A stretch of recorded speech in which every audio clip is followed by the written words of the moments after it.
बिस्मिल्लाहिर्रहमानिर्रहीम, अस्सलाम वालेकुम। आप देख रहे हैं programme capital live with Anika. मैं हूं आपके साथ अनीका नसार। नाज़रीन, पाकिस्तान में तीन बड़ी जमातें, तीनों बड़ी जमातें चाहे वो अपोजिशन में हो या हुकूमत में हो, आपस में तसादुम किसी सूरत हाल में है। पाकिस्तान तहरीक इंसाफ, पाकिस्तान पीपल्स पार्टी और PMLN। Eight this point in time सबसे बड़ा सवाल यह है कि पाकिस्तान डेमोक्रेटिक मूवमेंट की ये दो बड़ी जमातें इनका मुस्तकबिल इनको किधर लेकर जाएगा। स्पेशली कल हमारे शो खत्म होने के बाद फौरन बाद CEC मुलाकात खत्म होती है और उसके बाद एक बड़ा वेग सी स्टेटमेंट दी जाती है पाकिस्तान पीपल्स पार्टी की जानिब से। उसके बाद से सवाल ये उठना शुरू हो गए हैं कि क्या कठिन रास्ते सिर्फ और सिर्फ पाकिस्तान डेमोक्रेटिक मूवमेंट में PMLN को निभाने पड़ेंगे या फिर पीपल्स पार्टी भी इनके अंदर कोई अपना थोड़ा बहुत साथ देगी या नहीं देगी। अब सबसे बड़ा सवाल eight this point in time शहर इख्तदार में भी जो उठा हुआ है वो ये कि पीपल्स पार्टी कहीं धोखा तो नहीं देने जा रही है अपने बाकी जमातों को। इसके साथ साथ कल ख्वाजा आसिफ साहब की जो गिरफ्तारी हुई उसके बाद एहतजाज PMLN की तरफ से, और एहतजाज जब तक रिहाई नहीं होगी तब तक कंटिन्यू रखने का अज़म भी किया गया। इन तमाम में हुकूमत का क्या किरदार है और हुकूमत के जो बैकडोर डिप्लोमेसी थी, मोहम्मद अली दुनानी साहब ने जो क्लेम किया था उसके बाद उस क्लेम को रिफ्यूट कर दिया गया हुकूमत की तरफ से, हुकूमती वुज़रा की तरफ से। इसका कोई पार्ट 2 होगा या नहीं होगा, या ये यहीं तमाम चीज़ें दफन हो गई। मेरे साथ जो मेहमान मौजूद हैं मैं उनका तारुफ करवाऊंगी। हमारे साथ गेस्ट हैं इस्लामाबाद स्टूडियो से राना मुबशिर साहब। सबसे पहले आपका तारुफ करवाऊंगी। बहुत शुक्रिया राना साहब, आपने ज्वाइन किया। Very senior journalist and seasoned analyst, बहुत शुक्रिया राना साहब। ब्रिगेडियर फारूक हमीद साहब हमारे साथ मौजूद हैं। फारूक साहब किसी तारुफ के मोहताज नहीं है, पॉलिटिकल एंड डिफेंस एनालिस्ट, बहुत शुक्रिया फारूक साहब, आपने भी ज्वाइन किया। अमार मसूद साहब हमारे साथ मौजूद हैं, सीनियर जर्नलिस्ट, बहुत शुक्रिया अमार मसूद साहब, आपने भी हमें ज्वाइन किया। राना साहब, सबसे पहले मैं आपकी तरफ आऊंगी, या आपके पास कौन सी चिड़िया है जिसने आपको कई दिन पहले बता दिया था कि शायद खाकान अब्बासी साहब को बाहर जाने की इजाजत मिल जाएगी और फिर उसके कुछ ही दिन बाद शायद खाकान अब्बासी साहब का ECL से नाम भी निकल जाता है और वो बाहर भी चले जाते हैं। इसी चिड़िया से जरा बोलें कि हमें बताएं कि हुकूमत जो बैकडोर डिप्लोमेसी है उसका पार्ट 2 शुरू करने लगी है या बस खत्म, सारे दरवाजे बंद? पार्ट 2 डिप्लोमेसी का जो प्लान है जो उसको इम्प्लीमेंट कर दिया गया है वो शुरू हो चुका हुआ है। नंबर 1, एक छोटा सा ट्रेलर, जो कुछ चीजें ऐसी हैं जो आपको नजर नहीं आएंगी, यानी कि मीडिया को नहीं बताई जाएंगी, मीडिया के सामने नहीं आएंगी। एक चीज ऐसी है जो आपको सामने थोड़ी सी नजर आ चुकी है, वो दुरानी साहब की मीटिंग है। और वो दुरानी साहब की जो मीटिंग हुई थी, मोहम्मद अली दुरानी की बात कर रहा हूँ, जो शहबाज शरीफ से हुई थी, और शहबाज शरीफ के साथ उन्होंने एक लंबी चौड़ी मीटिंग की। उसका एजेंडा क्या था, मैं उसकी डिटेल मैं नहीं जाना चाहता। नहीं, लेकिन राणा साहब उसको तो रिफ्यूट कर रहे थे ना गवर्नमेंट वाले कि हम लोगों ने ऐसा कुछ नहीं कहा, ये हुकूमत की तरफ से कोई से नहीं थी इसके इस तमाम मुलाकात के पीछे। हुकूमत का कोई ताल्लुक नहीं है उसमें, मैं कुछ और बात करूं। मैं ये बात कर अब मैं राणा साहब, मुझे पता है क्या बात कर रहे हैं, आपकी मुस्कुराहट भी बता रही है। मैं उस तरफ आऊंगी, लेकिन मुझे बताएं हुकूमत का कोई इरादा है या नहीं है? देखिए, एक ट्रस्ट डेफिसिट है, और very serious note, trust deficit है हुकूमत के ऊपर, ऑपोजिशन की जमातों का। जब ये बैठे थे ना FATF के बिल पे और वहां पे इन्होंने बैठ के खुल के बातें की थी, उस पर ठीक है, ऑपोजिशन वालों ने कोई तकरीबन मेरे ख्याल में 26 से नकात रखे थे शायद सामने। उसमें से 10 नकात ऐसे थे जिसपे कॉम्प्रोमाइज हो सकता था, जिसपे बातचीत हो सकती थी, जिसको इम्प्लीमेंट किया जा सकता था, जो ऑपोजिशन वाले सामने रखे थे। 10 में से 10 भी नहीं हुए, ठीक है। और उसके बाद हुआ ये कि जो 26 के 26 या जितने भी निकात थे, एग्जैक्टली मुझे इस वक्त फिगर याद नहीं है, वो सामने रख दिए गए मीडिया के, और कहा गया बार बार हुकूमत की तरफ से, हुकूमत के नुमाइंदों की तरफ से बार बार मीडिया की तरफ आया गया, देखें जी अपने लीडरों के लिए ऑपोजिशन वाले जनाब यहाँ पे NRO मांग रहे थे। ठीक है भाई, मांग रहे थे, इसमें कोई शक नहीं, मांग रहे थे ऑपोजिशन वाले, उसमें NRO क्या मांग रहे थे, उसमें रिलीफ मांग रहे थे।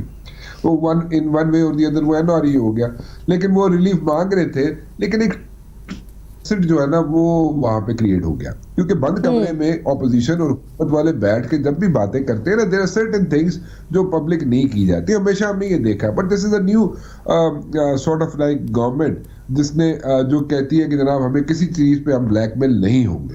सो ब्लैकमेल उन्होंने कहा नहीं होंगे, और हमने जनाब सारे उसको एक्सपोज कर दिया। वो एक्सपोज तो हो गए, अपोजिशन वाले, और हुकूमत वालों ने भी ट्रस्ट डेफिसिट वहां पे क्रिएट कर दिया, तो आपको थर्ड फोर्स ही आएगी ना जो आके ब्रिज बिल्डिंग करेगी। सो वो थर्ड फोर्स जो है वो अपना काम शुरू कर चुकी है और वो किसी ना किसी वक्त आपके सामने आ जाएंगी चीजें। और उसमें आपको एक चीज बड़ी इंपॉर्टेंट है, दिस इज वेरी इंपॉर्टेंट, ये जो बार बार अभी आपने अपने इंट्रो में जिक्र किया ना कि पीपल्स पार्टी जो है वो ऐसी गोलमोल किस्म की स्टेटमेंट दे रही है, पीडीएम के साथ भी है और नहीं भी है, अपना इंटरेस्ट वॉच कर रही है वो, ठीक है।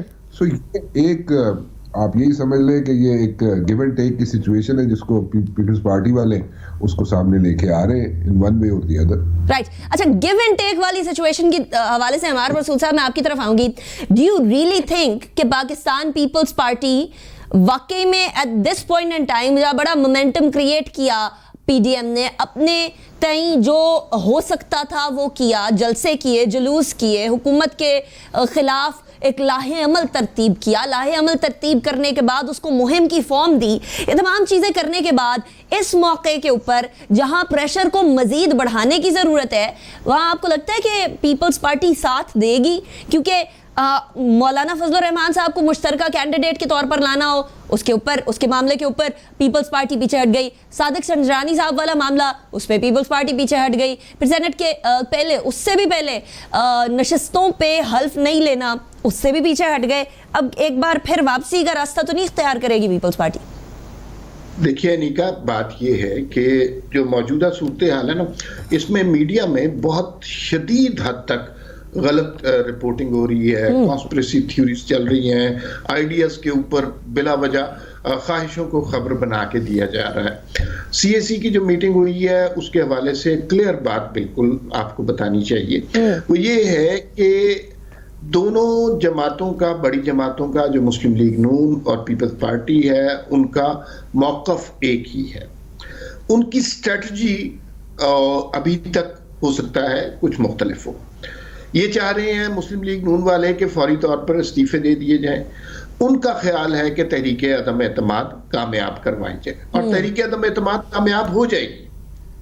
लेकिन आपने कल बिलावल भुट्टो की भी प्रेस कॉन्फ्रेंस सुनी, उन्होंने जरा सा भी वो पीडीएम के मौकिफ से पीछे नहीं हटे।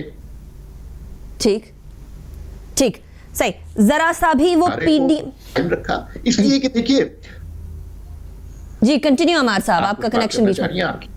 जी जी, कंटिन्यू। वो जो है ना उस बयानिए से पीछे नहीं हटे। दोनों की स्ट्रेटजीज डिफरेंट है। मुझे यूं लगता है कि इसमें से ज्यादा कामयाब स्ट्रेटजी पीपल्स पार्टी की ज्यादा विजिबल होगी। उसकी वजह ये है कि उसकी बड़े वाज़ेह शवाहिद हैं। पीटीआई को जितनी जरूरत इस वक्त इत्तेहादी जमातों की है, माजी में कभी नहीं रही। लेकिन आपने देखा है कि इस दौर में एमक्यूएम का इजहार कर दिया, काफ लीग ने अपनी रिजर्वेशन का इजहार कर दिया, जीडीए की मुंह से एक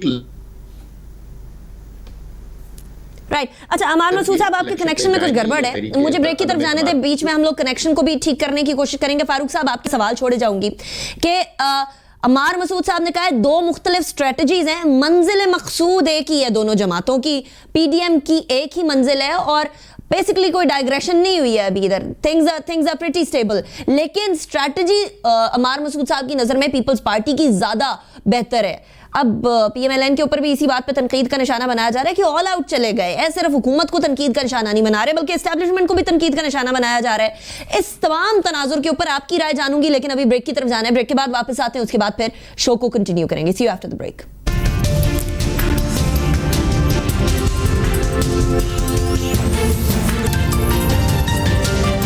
welcome back after the break. Farooq साहब, अमार मसूद साहब ने ब्रेक पे जाने से पहले एक बड़ी इंपॉर्टेंट बात की थी कि तरीका मुख्तलिफ है, मंजिल एक ही है, लेकिन पीपल्स पार्टी का तरीका बेहतर है पीएमएलएन के कंपैरिजन में। आप इस बात से इत्तेफाक करते हैं? क्योंकि पीएमएलएन के तरीके के ऊपर बहुत सारा बैकलैश भी आ रहा है, पब्लिक बैकलैश भी आ रहा है, गवर्नमेंट की तरफ से भी बैकलैश आ रहा है, लेकिन पीपल्स पार्टी के तरीके को फिर भी एक्सेप्टेबल तरीका समझा जा रहा है, जमहूरी तरीका भी कहा जा रहा है। Do you agree with that?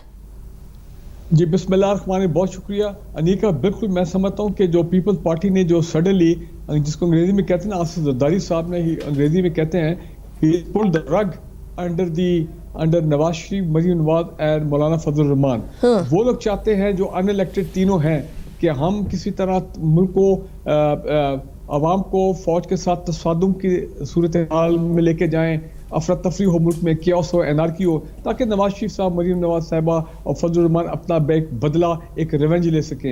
लेकिन यहाँ पे देखें आसिफ जरदारी साहब इज प्लेड वेरी स्मार्ट, और ये कल के सीसी का फैसला आफ्टर वो पीपल्स पार्टी का फैसला है ना, उन्होंने कहा जी हम ठीक है रेजिग्नेशन देखेंगे वो जब वक्त आएगा मुनासिब, लेकिन हम जमहूरी रास्ता अख्तियार करना चाहते हैं, चाहे सेनेट इलेक्शन हो, बाई इलेक्शन हो, चाहे उसके बाद ये पार्लियामेंट के अंदर हम मुज़ाहमत करेंगे, पार्लियामेंट में हम लड़ाई करेंगे, तो और लॉन्ग मार्च का उन्होंने कहा लॉन्ग मार्च होगा उसमें भी शामिल करेंगे, धरने की कोई बात नहीं की। तो मुझे ये लगता है कि उन्होंने ये मैसेज दे दिया है कि पीपल्स पार्टी की पोजीशन ये है। अब परसों जो उनका इजलास होगा जिसमें ये सारे लोग होंगे। But Farooq sahab, do you agree when Ammar Masood sahab says कि मंजिल फिर भी एक ही है, हुकूमत को गिराना ही मंजिल थी और वही मंजिल है? नहीं, मैं समझता हूँ मंजिल में भी अब चेंज आ गया है। क्यों? उसकी वजह यह है कि देखें ना, पीपल्स पार्टी भी तो यही कह रही है कि हम लोग अदम एतमाद की मुहिम लाएंगे, तहरीक लाएंगे और उसके थ्रू इमरान खान साहब को गिराएंगे, हुकूमत को। देखें, अगर वो अदम एतमाद नो कॉन्फिडेंस की लेके मोशन लेके आते हैं और कामयाब हो जाती है, I will be the first support that. This is what I want, this is what everybody want कि जमहूरी तरीके से कि अगर आप इमरान खान की गवर्नमेंट को उठाते हैं, ठीक है ना, नो इशू। लेकिन अगर आप ये कहते हैं कि हम मुल्क में एनार्की क्रिएट करेंगे, उसके बेसिस पे Imran Khan has to go और उसकी गवर्नमेंट को हम उस तरह बाय फोर्स निकालेंगे, तो वो तो कोई एक्सेप्ट नहीं करेगा। जब नवाज शरीफ की गवर्नमेंट नहीं गिर सकी 2014 में धरने और लॉन्ग मार्च में, तो यहाँ पे इमरान खान की गवर्नमेंट जो है वो। अच्छा फारूक साहब, अब आपने धरने की बात कर ही दी है, तो अगर ये धरना गलत है तो वो वाला धरना भी गलत था ना? नहीं, देखिए, मैं समझता हूँ वो वाला धरना जाता है उसमें बिल्कुल जेन्युइन कॉज थे। कादरी साहब का वहां पे मॉडल टाउन का वो निकले थे इंसाफ के लिए, और इमरान खान जेन्युइन 4 हल्के नहीं खोले गए, उनके इलेक्शन रिगिंग का था, उसके बाद में देखिए जुडिशियल कमीशन बन गया था, तो कॉज दोनों का जेन्युइन था। लेकिन इंपॉर्टेंट बात मैं जो कहना चाह रहा हूँ, देखिए मौलाना फजलुर रहमान साहब जो है उनके साथ ये बहुत बड़ा हादसा हो गया, अटैक हो गया है, उनकी मॉरल स्टैंडिंग, उनकी क्रेडिबिलिटी और डाउन हो गई है जब से उनके खिलाफ ये पार्टी के अंदर से उनके लोगों ने उनके खिलाफ खड़े हो गए। फारूक साहब, मौलाना साहब की तरफ मैंने आना है, मैं मौलाना साहब की तरफ आती हूँ, बड़ा इंपॉर्टेंट पॉइंट है, लेकिन मैं अभी जरा नवाज शरीफ साहब की तरफ भी जाना चाह रही हूँ। राना साहब की तरफ मैं जा रही हूँ। राना साहब, नवाज शरीफ साहब का पासपोर्ट कैंसिल कर दिया जाएगा 16 फरवरी को। शेख रशीद साहब ने यह अनाउंसमेंट की है। ये शेख रशीद साहब को इंटीरियर मिनिस्टर बनाने का फैसला सोचा समझा तो था, लेकिन डू यू थिंक कि वो वाकई में अपने पे बैक करना शुरू हो गए हैं अपने ओहदे पे आने के बाद? 16 फरवरी को सबको कहते रहे इमरान खान साहब, शहजाद अकबर को कहते रहे वापस लेकर आए नवाज शरीफ को, लेकिन ये अब पासपोर्ट कैंसिल करने वाला तरीका कामयाब हो सकेगा नवाज शरीफ साहब को वापस लाने के लिए? नहीं, मेरा नहीं ख्याल है। मैं आपको एक बात बताऊं, 2 चीजों पे काम करने की कोशिश की गई। एक हुकूमत ने कोशिश की पहले एक्सट्रेडिशन करवाने की, या नवाज शरीफ को कोशिश की कि एक्सट्राडाइट करवा लें। There is no extradition treaty with UK. England के साथ आपकी एक्सट्रेडिशन ट्रीटी नहीं, आप कैसे मंगाएंगे उनको वापस? किसी को भी कैसे मंगाएंगे? नंबर 1, अनटिल अनलेस कोई बहुत सीरियस केस हो। मेरे ख्याल में 3 इंसिडेंट्स हुए पूरे जब से इंडिपेंडेंस हुई है हमारी, रिपोर्टेडली एलिजिडली 3 केसेस ऐसे हुए जिसमें एक्सट्रेडिशन हुई है, उसके अलावा नहीं हुई। वो भी बड़े डिफरेंट किस्म के केसेस थे। अच्छा, उसके अलावा मियां नवाज शरीफ साहब को एक्सट्राडाइट नहीं कराया जा सकता। दूसरी, आप अभी कोशिश कर रही है हुकूमत, कोशिश वो कर रही है डिपोटेशन की, डिपोर्ट करवा लिया जाए। डिपोर्ट भी अगर आप करवाएंगे, और हुकूमत ने, मैं इसको यहाँ पे इंफॉर्मेशन शेयर कर लेता हूँ, हुकूमत ने यहाँ तक स्टैंड लिया against the UK government. UK से कुछ लोगों ने डिपोर्ट होना था, ठीक है, और डिपोटेशन होने वाली थी, और वो लोग यहाँ पे आना था, उन्होंने आना था। आपने स्टैंड लिया कि जनाब हम लोग उस वक्त तक उन लोगों को एक्सेप्ट नहीं करेंगे जिन लोगों को इंग्लैंड डिपोर्ट कर रहा है, पाकिस्तान में एक्सेप्ट उस वक्त जब तक नवाज शरीफ नहीं आते साथ, नवाज शरीफ साहब को भी डिपोर्ट करें। खैर, होता कुछ भी नहीं है, डिले किया आपने। हालांकि ये नहीं हो सकता कि आप उनको एक्सेप्ट ना करें, करेंगे सूनर और लेटर आपने एक्सेप्ट करना ही करना है। जो डिपोर्ट होने हैं वहां से लोग, उनको आपने एक्सेप्ट करना ही करना है। बट देन अगेन आपने एक स्टैंड लिया, लेकिन उसका नहीं पड़ेगा। मेरे नहीं ख्याल कि आप नवाज शरीफ साहब को वापस ला सकते हैं। देखिए, मुसाड ने, ब्रिगेडियर साहब मुझे बेल आउट करेंगे, मुसाड ने कुछ 2-3 ऑपरेशन किए थे। एक आध ऑपरेशन तो मुझे याद है, उन्होंने अपना बंदा कोई लेके जाना था, वहां से वो लेके चले गए। वो ऑपरेशन तो आप कर नहीं सकते, ठीक है, कि आप कहेंगे जी हम उसके उस पैटर्न का कोई ऑपरेशन करके अपना बंदा रिट्रीव करके ले जाएंगे अपने मुल्क में। वो ऑपरेशन नहीं कर सकते आप, दैट्स नॉट पॉसिबल। सो मेरा नहीं ख्याल कि मियां नवाज शरीफ साहब को वापस लाया जा सकता है इन one way or the other, until unless there is only one solution जो मुझे समझ आती है कि इमरान खान साहब जाएं, खुद जाएं और जाके ब्रिटिश प्राइम मिनिस्टर को मिले, उनका बड़े फैन है British prime minister Imran Khan साहब के, उनको जाके पर्सनल रिक्वेस्ट करें तो शायद ये भी शायद भी मैं कोर्ट्स में कह रहा हूँ, शायद कोई सोल्यूशन निकल आए। अदरवाइज मेरा नहीं ख्याल कुछ लाया जा सकता, उनको वापस जबरदस्ती लाया जा सकता, नहीं लाया जा सकता। राइट। अच्छा अम्मार मसूद साहब, अब घूम फिर कर बात आ जाती है नवाज शरीफ साहब के वापस आने की और मरियम नवाज साहिबा के स्टैंड्स की। अब सबसे ज़्यादा जो महवरे गुफ्तगू अभी मामला चल रहे हैं, स्पेशली कंसिडरिंग पीडीएम, तो वो मरियम नवाज साहिबा और नवाज शरीफ साहब हैं। नवाज शरीफ साहब को वापस लाने की कोशिशें बहुत दफ़ा रायगा गई हैं, पिछले 2.5 साल में बड़ी कोशिशें की गई, भेजा भी हुकूमत की ऑफकोर्स मेडिकल रिपोर्ट की बेसिस के ऊपर, शौकत खानम के डॉक्टर्स ने चेक किया, यहाँ हेल्थ मिनिस्टर यास्मीन राशिद साहिबा, उनकी रिपोर्ट के अंदर उन्होंने बाकायदा कहा कि नहीं तबीयत वाकई में नासाज है। वापस कब आएंगे? हर बार पीएमएलएन के लोगों से पूछते हैं, कहते हैं जी जब तबीयत सही होगी तो फिर आ जाएंगे, अभी कोई इरादा नहीं है। ये तबीयत कब सही होगी? कुछ समझ नहीं आ रही है कि इतने अहम मोड़ के ऊपर इतने अहम सियासी लीडर बाहर बैठे हुए हैं। निका, पहले तो मैं एक छोटी सी बात की तस्हीह करना चाहता हूँ। आपने इस प्रोग्राम में काफ़ी दफ़ा हवाला दिया कि मैंने कहा कि पीपल्स पार्टी का जो तरीका है तहरीक अदम एतमाद वाला, वो ज़्यादा बेहतर है। मैंने ये नहीं कहा, मैंने कहा है कि वो ज़्यादा पॉसिबल लग रहा है। अभी बेहतर मैं ये समझता हूँ कि रेजिग्नेशन वाला ही है, और रेजिग्नेशन भी जमहूरी और आईनी तरीका है, इसमें कोई ऐसी गैर जमहूरी बात नहीं है। दूसरी बात ये है कि ये जो हुकूमत जो है ना फसाद खड़ा करती है कि नवाज शरीफ को इस तरह बुला रहे हैं, उस तरह बुला रहे हैं, ये नवाज शरीफ को बुलाना नहीं चाहते। आप यकीन रखिए, इन्होंने बड़ी मिन्नतें करके, दरखास्तें करके किसी तरह नवाज शरीफ को भेजा है, और जिस दिन नवाज शरीफ वापस आएंगे ना, आप देखिएगा कि इनके साथ होता क्या है। ये दिल से ये चाहते हैं कि ये नवाज शरीफ वापस ना आए, और ये जो पाबंदियां लग जाती हैं, पासपोर्ट नहीं दे रहे। आपको पता है जनरल मुशर्रफ के दौर में 21 साल तक इनके ऊपर पाबंदी थी कि ये नाअहल हो गए हैं, मुल्क में दाखिल नहीं हो सकते। आज वो किधर है, ये किधर है? लेकिन अम्मार मसूद साहब, अगर नवाज शरीफ साहब वापस आ जाते हैं और इनके पैरों से ज़मीन खिसक जाएगी अगर हुकूमत के, तो फिर तो नवाज शरीफ साहब को फ़ौरन वापस आ जाना चाहिए। क्यों मरीम नवाज साहिबा जो हैं वो बार बार मुहिम चला रही हैं और बार बार बात कर रही हैं? फिर तो बड़ा आसान है, नवाज शरीफ साहब वापस आए, 1 मिनट की बात है, ख़त्म हो जाएगा मामला। बड़ी वाज़ेह सी बात है कि वो क्यों नहीं वापस आ रहे। एक तो उनकी तबीयत के कुछ मामलात हैं, दूसरा यहाँ पे वापस आएंगे तो यहाँ पे क्या होगा? नैब पकड़ेगी, उठा के अंदर डाल देंगी। यहाँ कोई इंसाफ थोड़ी हो रहा है। मतलब आप कोई मुल्क ऐसा देख सकते हैं, अब सोच सकते हैं, जहां अपोजिशन लीडर भी कैद है, पार्लिमानी लीडर भी कैद है, पंजाब का पार्लिमानी लीडर भी कैद है, पीपल्स पार्टी के खुर्शीद शाह साहब भी कैद हैं, हुकूमत पे कोई मुकदमा नहीं हो रहा, और इसके बारे में सारे कहते हैं नहीं इंसाफ हो रहा है। ये इंसाफ नहीं हो रहा, ये इंतकाम हो रहा है, और इसी तरह का इंतकाम ये नवाज शरीफ साहब से लेंगे। लेकिन ये नहीं चाहते, इसलिए कि इन्हें डर है कि वो जो बहाली चीफ जस्टिस की जो तहरीक थी, जब नवाज शरीफ ने उसमें मुहिम चलाई थी, तो फिर असल नताइज उस पे आए थे। जहां तक मरियम नवाज की बात है, ठीक है। अच्छा अमार साहब, मुझे ब्रेक की तरफ जाना है यार, मुझे तरफ जाना है अमार साहब, फिर वक्त कम रह जाएगा। मैं ब्रेक की तरफ जाऊंगी, उसके बाद फिर हमने फारूक साहब का जवाब भी लेना है। मरियम नवाज साहिबा, नवाज शरीफ साहब का political future at this point in time क्या नजर आ रहा है, एक ब्रेक के बाद।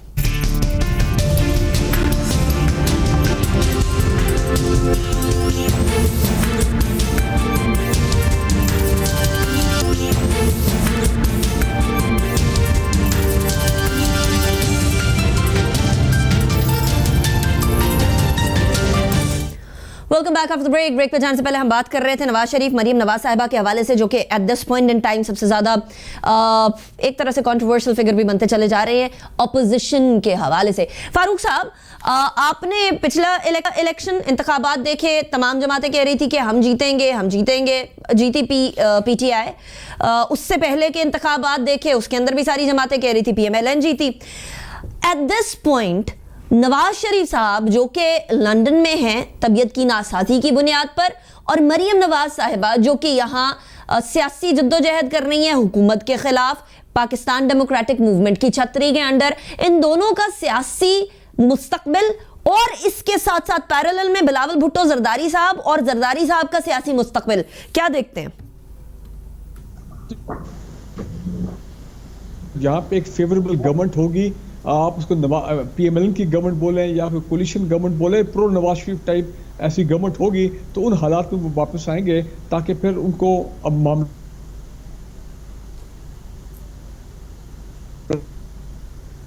से और लेकिन अगर आजकल वो आ जाते हैं bold decision and gives the surprise कि मैं आ रहा हूं और मैं जनाब इस मूवमेंट को लीड करता हूं, तो जहां से जारी बात है गो टू जेल, क्योंकि ऑलरेडी वो एक सेंटेंस सर्व कर रहे थे और उसके दौरान वो मेडिकल ग्राउंड्स के ऊपर बाहर गए थे, कोर्ट ने इजाजत दी थी, तो he will go back to jail to complete his sentence. हाँ, और ये भी मैं बता दूं, अगर कोई जिसमें जल मुशर्रफ का स्टाइल का एनआरओ हुआ था जिसमें बेनजीर भुट्टो केम बैक, आसिफ जरदारी वो भी थे, वो भी came back, and of course Nawaz Sharif सऊदी अरब में थे, वो भी वापस आ गए, तो उस तरह का एनआरओ तो मैं सूरत नहीं देख रहा।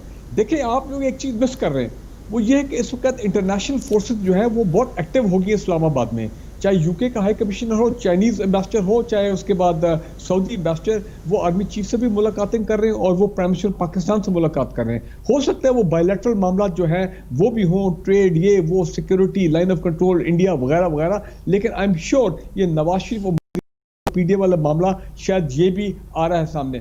मुझे तो नवाज शरीफ का इस वक्त तीन सूरत हाल नजर आ रही है, या तो वो लंदन में रहेंगे, लेकिन अगर पासपोर्ट उनकी कैंसलेशन के बाद हालात खराब होते हैं इमिग्रेशन पॉइंट ऑफ व्यू, जो भी कानून है, तो मुझे तो उनका अगला डेस्टिनेशन सऊदी अरेबिया नजर आ रहा है, और वो ये हम सुनेंगे कि जी वो उम्रा करने के लिए वो अब सऊदी अरेबिया जा रहे हैं, तो सऊदीज ने भी कहा कि हमें कोई इतराज नहीं, आप हमारे पास आ जाए। अगर वो वहां जाते हैं तो मैं एक्सपेक्ट कर रहा हूँ, देखा मरियम नवाज के हवाले से आपने बात की, मरियम नवाज साहबा जो है वो भी आपको पता है कॉन्विक्ट है, अपने एक ऑन बेल है, तो वो उनके रास्ते तीन ही हैं, या तो कोई फिर बैक चैनल होता है तो मरियम नवाज जो है वो लंदन फ्लाई आउट करे जाएंगी, या उनको यहाँ पे अगर वो ये जारहाना अप्रोच रखती हैं, खासकर फसादी अप्रोच रखती हैं और एनआरकी क्रिएट करने की सूरत हाल में, क्योंकि अभी वो बहुत स्टेट ऑफ पैनिक में है कल से, जब से ये CEC के फैसले आए हैं और जब से ये डॉक्टर कह रहा हूँ, ये ख्वाजा आसिफ जो है ये अरेस्ट हुए हैं, तो वो कन्फ्रंटेशन चाहती हैं, हंगामा रही चाहती हैं, खुद ख्वाजा आसिफ साहब ने तो कहा है कि 100% इमरान खान साहब जो है वो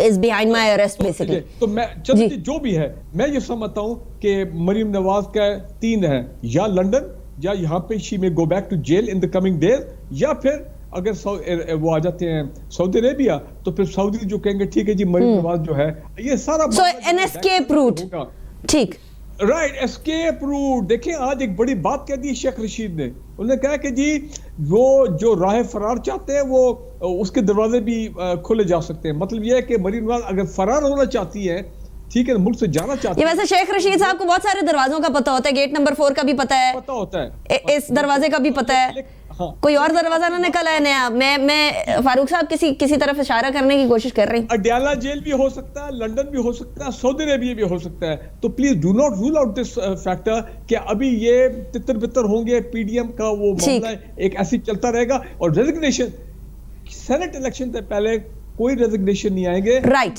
PMLN के लीडर्स की भी आज मैंने सुनी इंटरव्यू, सब ने कहा है कि नहीं सेनेट इलेक्शन जो है वो तो हम सारे पार्टी के लीडर कह रहे हैं। ठीक हो गया, ठीक। फारूक साहब मेरे पास 2 मिनट हैं, मैं क्लोजिंग रिमार्क्स की तरफ जाना चाह रही हूँ। राना साहब, एहसन इकबाल साहब कहते हैं हम जब पावर में आएंगे तो हम इमरान खान साहब के खिलाफ ट्रीजन, गद्दारी का मुकदमा चलाएंगे। इससे पहले PMLN ही थी जिसने मुशर्रफ साहब के खिलाफ भी आर्टिकल 6 के अंडर ट्रीजन का मुकदमा चलाया था।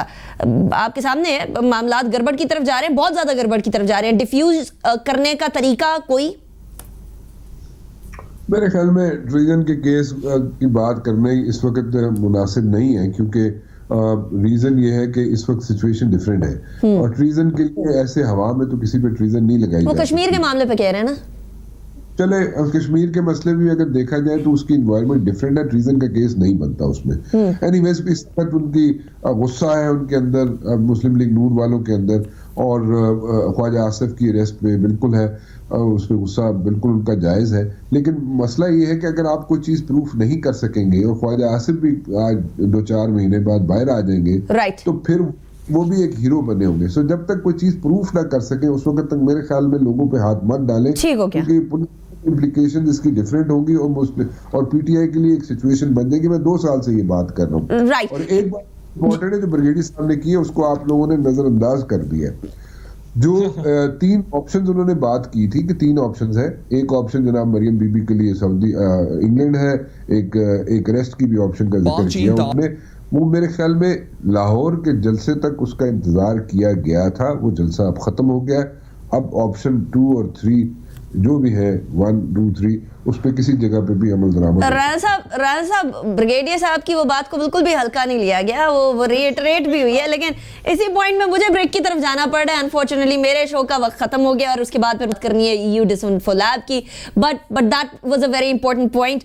आई wish we could continue with the discussion. बहुत शुक्रिया राना मुबशर साहब, ब्रिगेडियर फारूक हमीद साहब, अमार मसूद साहब, आप तीनों ने ज्वाइन किया। ब्रेक की तरफ जाते हैं। ब्रेक के बाद हम बात करेंगे यूरोपियन यूनियन के एक NGO EU DisinfoLab, what does that say, और उसके बाद के मामलात क्या सामने आ रहे हैं, क्या चीजें अनफोल्ड हो रही हैं। एक ब्रेक के बाद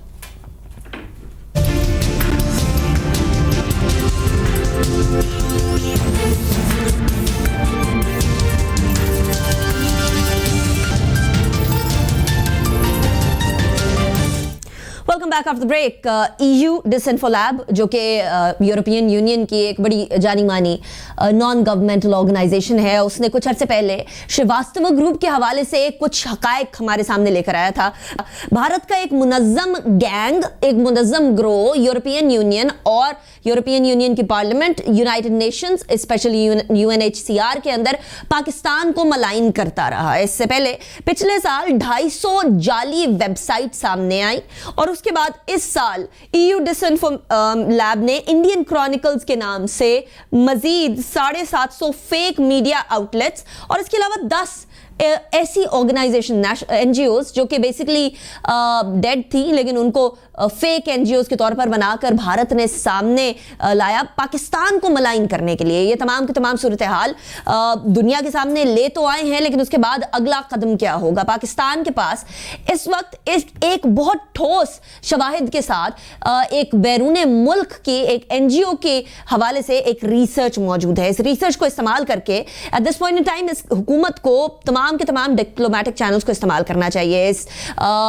जो फेक मीडिया आउटलेट्स थे, इनके अंदर शाया होने वाली चीजें इंडिया की एक न्यूज एजेंसी ANI के थ्रू भी ली जाती थी।